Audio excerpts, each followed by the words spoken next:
The integration circuit in human design. This is the energy of self-empowerment and self-preservation. I'm going to talk about this circuit in today's episode and how it impacts you, whether you have this energy defined in your chart or not. I'm also going to talk about the emotional implications of this energy, as well as how it impacts you in business and in your career. Whether you have this circuitry in your chart or not, you will be impacted by this energy. It'll either be your own curriculum, depending on what you have defined here in your chart, or it will be brought to you by your relationships, by other people, and by planetary transits. So we do all experience this energy. We just experience it in different ways.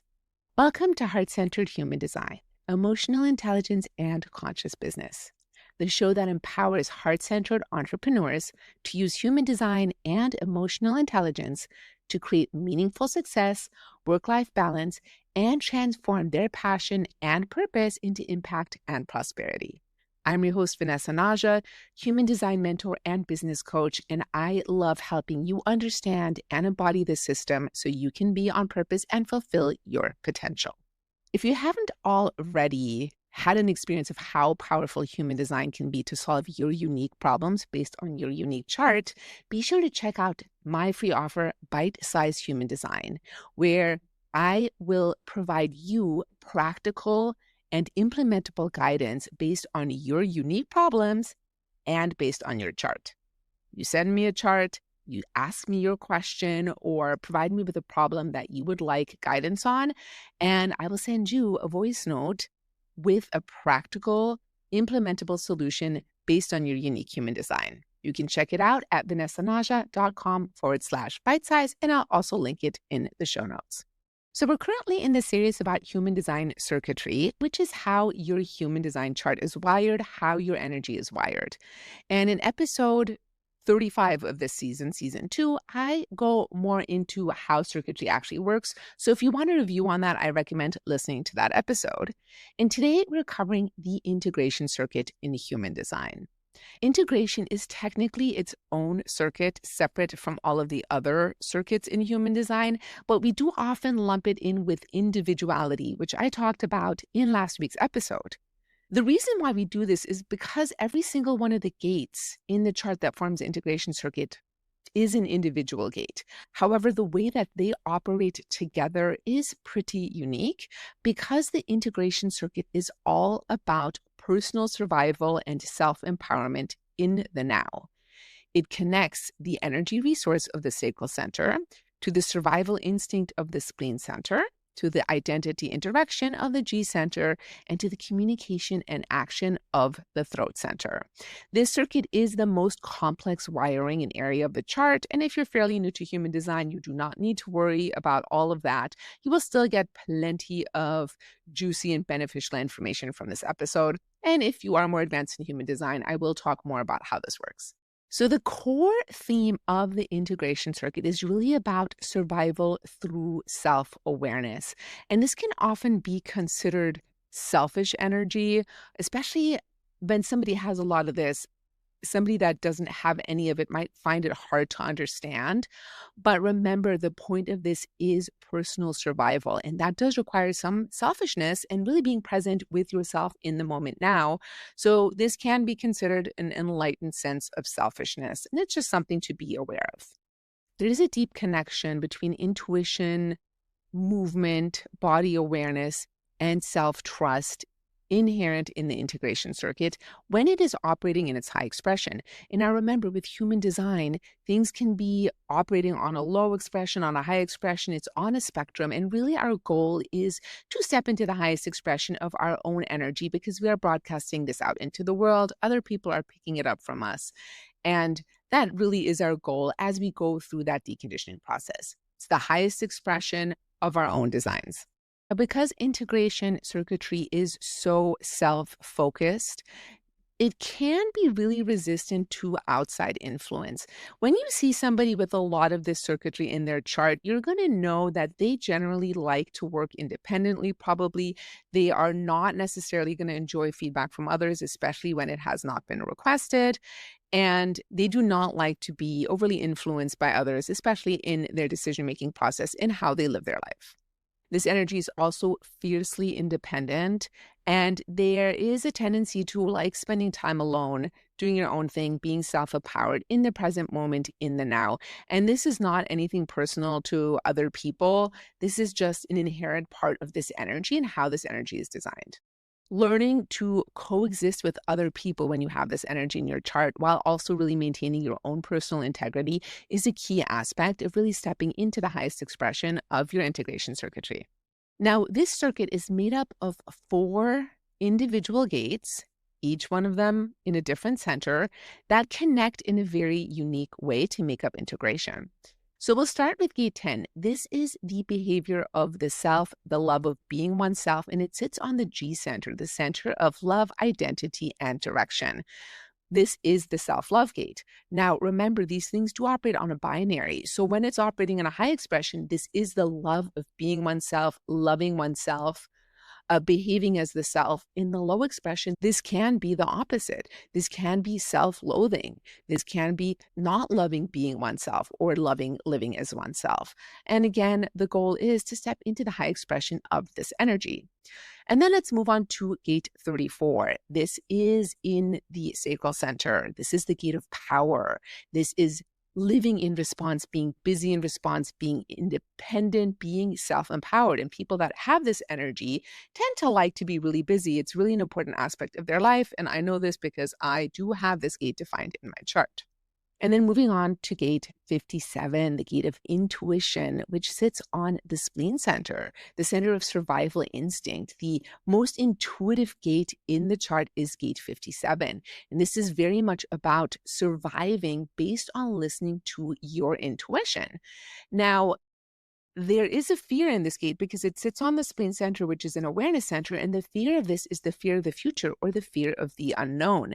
And when you have this energy defined, it is super important to really be present in the now and responding in order to hear your intuition and also in order to really overcome that fear. So if you have this gate defined and you're constantly scared of the unknown or afraid of the future, that means you really do want to come back into the present moment, into your body, and really connect to your intuition, because that is going to be your guiding force. That is going to guarantee your survival. And lastly, we have gate 20, the gate of contemplation, the gate of the now, sits on the throat center, communication and action. And it's very much about being present in the moment, seeing life in the present moment, contemplation, and being in the now. This is very much about present moment awareness. Everything integration really is about being present, being in the moment, being in the now. So we have 4 gates in the integration circuit, and they also create 4 different channels. Now, some of these gates, when you put them together, they create channels that are not part of integration. They are part of other individual circuitry, which I'll be talking about in the next 2 weeks. But these specific 4 channels is what make up the integration circuit. So we're going to start with the channel of awakening. This connects gate 10 from the G center, identity and direction, to gate 20, contemplation, presence in the now. And this is the leadership channel of the integration circuit. Now, each one of the subcircuits does have a leadership channel and a creative channel, and this is the leadership. This is about higher principles.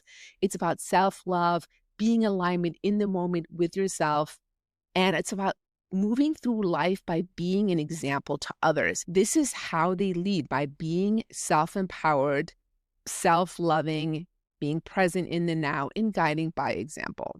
There is an emotional challenge that does come with the channel of awakening, and that is that anybody that has a connection between the G center, the identity and direction, and the throat, when they speak, they are speaking from the center of who they are. They are speaking from their identity and direction. And if they're criticized for what they say, they can really take this in on a very deep level. So there is a lot of vulnerability here to criticism. And it's important to be aware of that, because when somebody with this channel is criticized for what they say, they can kind of go into their shell and stop expressing themselves. And it's so important to not take these things personally and to really be centered into your identity and in your direction. And the right people will hear what you have to say. This is projected energy. So what you have to share through your voice is going to be best received by those people that invite that out of you, that really want to hear what you have to share. So you want to be careful about just blurting out or saying whatever you want to say, and really just being aware, is the timing right? Does it really need to be said? Is the audience right when expressing yourself with the channel of awakening? Moving on to the 5710, the channel of perfected form, connecting the survival instinct of the spleen center to the identity and direction of the G center. So connecting gate 57, the most intuitive gate of the chart, to the self-love of gate 10.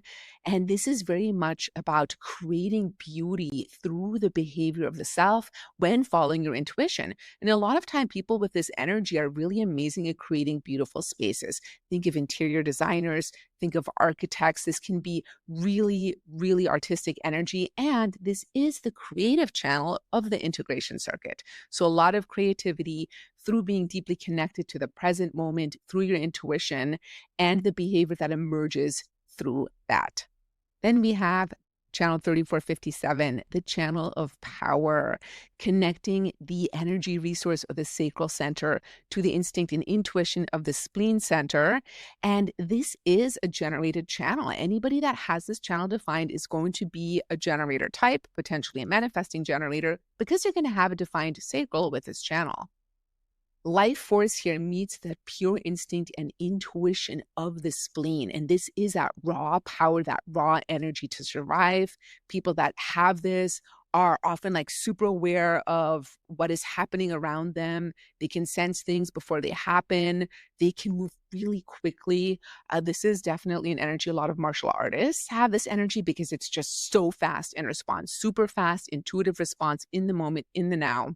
And the important aspect of this, again, is about being consistently attuned to intuition, which does require that present moment awareness. And remember, the 57 does have that fear of the future. So if you're experiencing that fear of the future, the fear of the unknown, that means you're not in the present moment. And in order to really harness the power of this channel, you have to be in the present moment and deeply connected to your body. And that is what human design embodiment is about. And what really deconditioning is about being connected to the body and not being so overly identified with your mind, trying to make decisions from the mind, but really trusting your body, your vehicle knows what is best. And when you're deeply connected to that, you're going to make the best decisions and be on the correct trajectory in your life.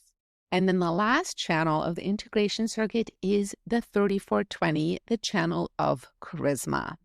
This one connects the energy resource of the sacral center to the communication and action of the throat center. And this is the one channel in the chart that is a purely manifesting generated channel. Anybody that has this channel, and I do, is going to be a manifesting generator because it connects a motor, the sacral center, to the throat. And now, before we get more into this, I want to talk a little bit about the difference between the aura of generator types and manifestor types. Now, technically, manifesting generators are considered generator types because anybody with a defined sacral center is a generator type first and foremost. And their auras are very open and enveloping, magnetic. They draw things in, and this is why we get things to respond to. Life brings us things with this magnetic open aura, and we respond to them. Manifestors, on the other hand, their aura is more closed, protective. It's sometimes called repelling, but really what it means is that it pushes outward because it is meant to be resistant to outside influence so that the manifestor can really be connected to their manifestor urges to initiate what they're here to initiate. Now, these auras are very different. And remember, our aura, the way our body graph is defined is going to determine exactly what our aura is. And our aura is not something that is static. It's not like you come into this life with this aura based on this design and it's going to be the same. No, it's going to change depending on your deconditioning process, where you are in this energy. The aura of somebody that's in a very low expression is going to be very different from somebody that's in a very high expression. And also, regardless of what type you are, your aura is going to be different depending on what else you have in your chart. Now, manifesting generators and anybody with a 3420 or anybody with a defined sacral and one of the other motors connected to the throat is a manifesting generator. A manifester is somebody who has an undefined sacral and a motor connected to the throat.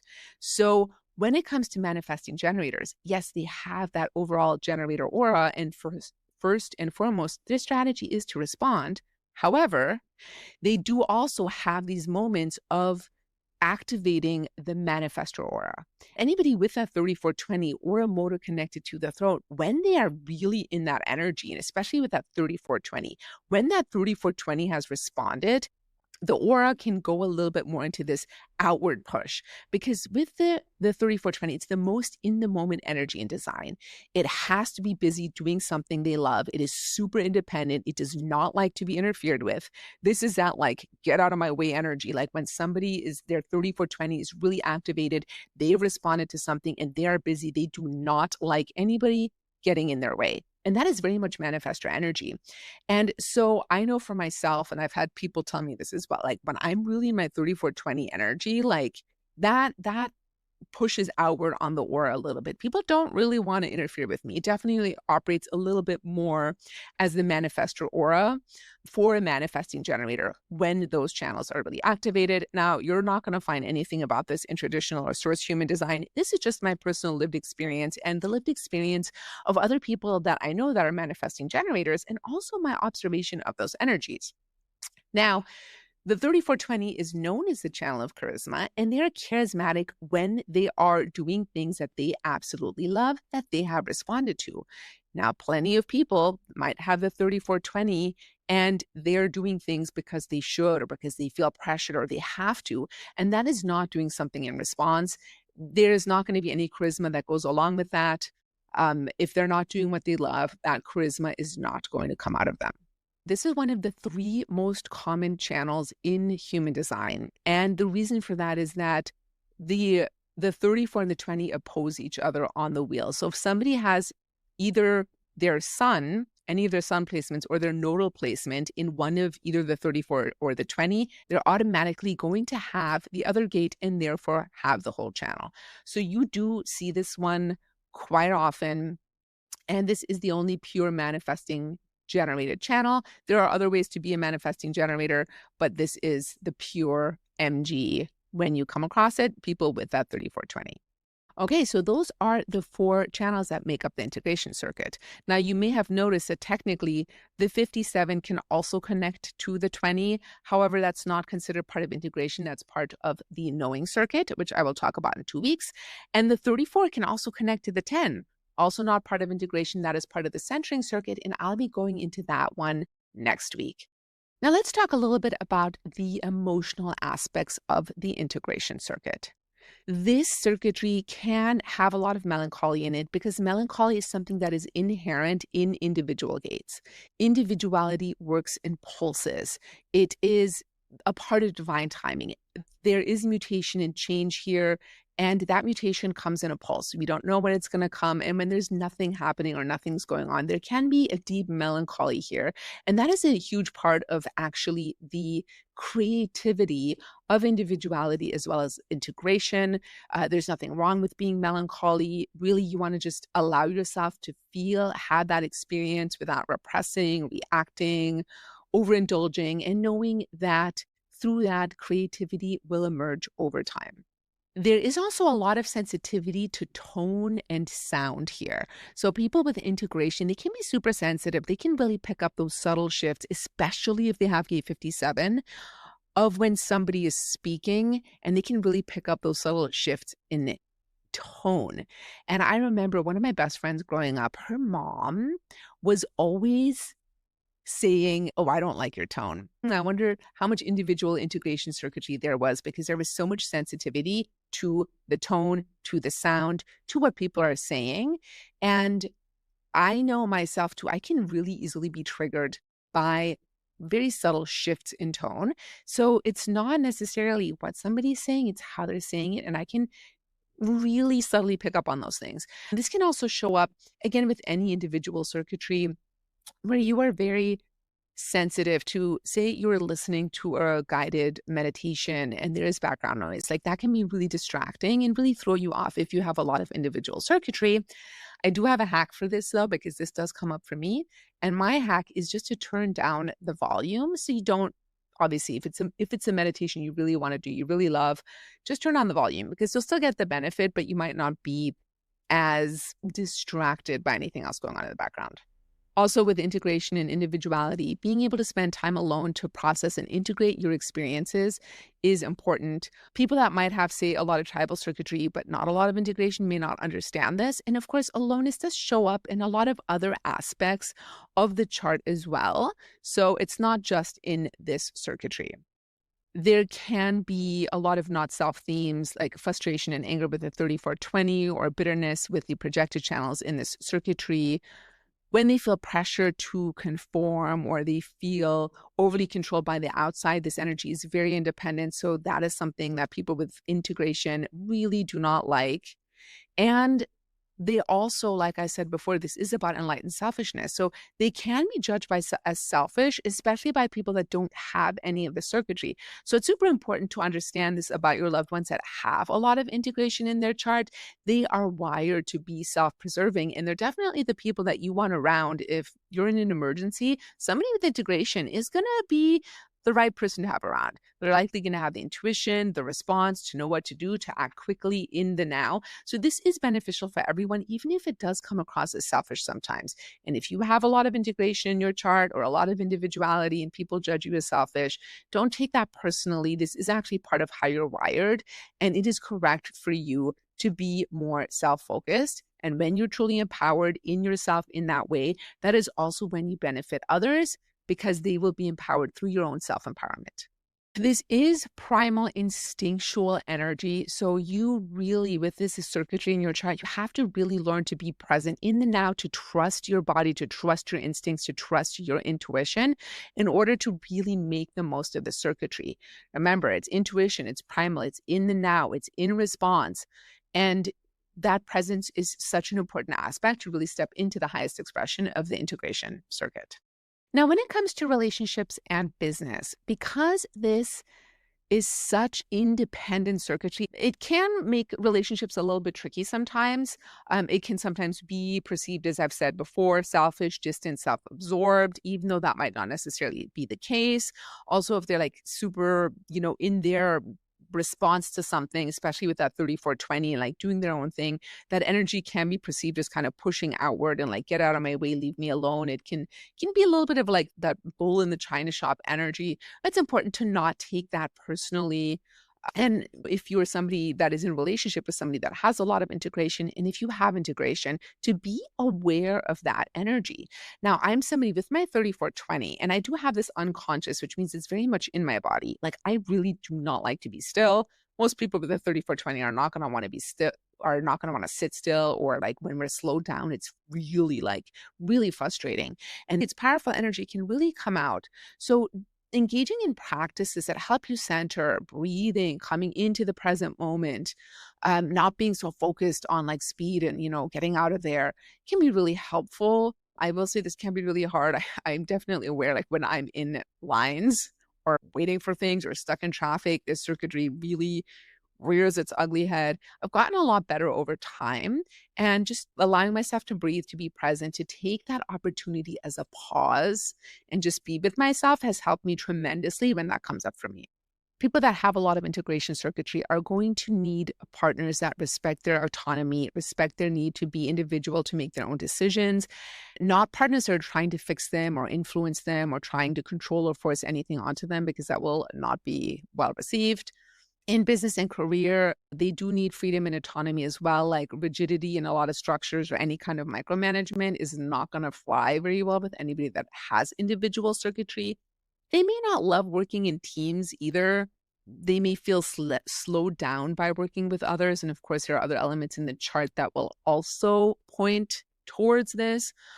Just something to be aware of. It doesn't mean that they can't work in teams. And remember, there is leadership and integration, there is creativity. They contribute so much. However, the actual time spent working in groups might not be something that somebody with a lot of individual circuitry is really going to appreciate. So if you have strong individual circuitry in your chart, remember, you want to really prioritize listening to your body, being in the moment, being present. Your instincts and your intuition will lead the way when you're present with yourself. You want to honor your own need for independence, find ways to connect with others authentically in a way that works for you. Remember that melancholy is going to be just part of this energy. You want to honor that melancholy. It's part of your creative process. It's okay. It will pass. And if you don't have a lot of integration circuitry in your chart, you will be picking this up from your relationships with others and as well as the planetary transits. You do want to support your loved ones that have this energy with their autonomy, with their individuality, with their need for independence. They might need a little bit more space than you need, and that is okay. It's not a personal thing. So learning not to take that personally is really important. If they're really busy and they're really absorbed in their own thing, just leave them alone. If they snap at you because you disturb them, don't take that personally either. If you do have this circuitry, especially the 3420, I did talk about the generator versus the manifestor aura. The manifestor's strategy is to inform. It can be helpful if you're 3420, if you're super responded to something and you're busy, you're doing your thing in the now, let people know you don't want to be disturbed. This is one of those few instances. I'm not one of those people that believes that manifesting generators need to inform. People have mixed feelings about this. In the original source material, informing is not part of the manifesting generator strategy. There are lots of other people that believe manifesting generators should respond and then inform. I personally believe sometimes informing is helpful, but I don't inform on everything, and that definitely has worked for me. And lastly, if you don't have a lot of individual circuitry, you can really learn from the people that do and that are operating in their high expression about self-trust, trusting your intuition, trusting your body, and being present in the now. I'd love to hear from you. Do you have integration circuitry in your chart? Do you have the 3457, the 3410, the 5710, or the 1020? Please share with me how this shows up in your life, how it shows up in your relationship. And if you don't have integration circuitry, what have you noticed about people that do, and how does it impact you? Please comment wherever you are listening or watching and let me know. And don't forget to get your free bite-sized human design reading to find out more about how you can solve your own problems using your unique human design. And if you're not sure about your circuitry, you can ask me that as well. I will be more than happy to share with you about that. You can find it at vanessanaja.com/bite-size. And you can also get your free customized human design purpose report at vanessanaja.com/free guide. Last but not least, please connect with me on Instagram at @vanessanaja and or Blue Sky at vanessanaja.com. I love to be in contact with you on social media, and I share valuable content on a regular basis, including about the individual circuit. So be sure to check that out. Thank you so much for listening.